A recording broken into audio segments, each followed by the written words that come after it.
Now, in this video, we are going to install Git on our computer. To install Git on our computer, you can just open your browser.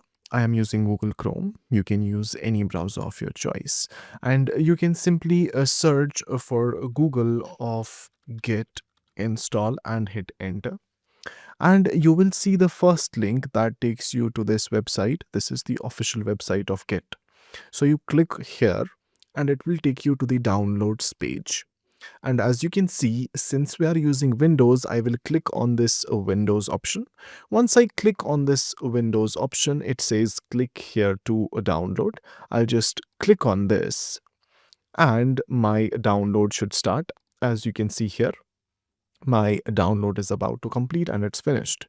Now I will just click on this link and this will open the Git installer, and you may be prompted to say, do you want to allow this app? You just simply click on yes. And once you do that, you will see this installer pop up on your screen.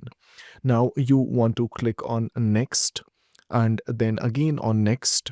And this says already exists. You may not see this pop-up because Git was earlier installed on my system. That's why this pop-up came.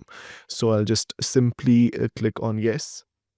And here, this is very important. As you can see, we have this Windows Explorer integration. This has tick mark on it. And then we have Open Git Bash here. This has a tick mark on it. And then we have Open Git GUI here. This also has a tick mark. So make sure that you also have a tick mark on all of these.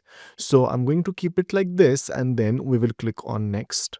And then next again, and then just simply click on next and again next, and just don't do anything with these options. Click on next and next again and again next and again next and again next, and just keep on clicking next. And once you are done, as you can see, it will just start to install Git on your computer. Now, this may take a couple of seconds.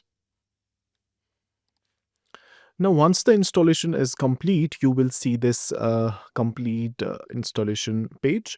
And here you can just check on this one. This will automatically launch the Git bash once we click on finish. So if I click on finish, you will see a new window will appear.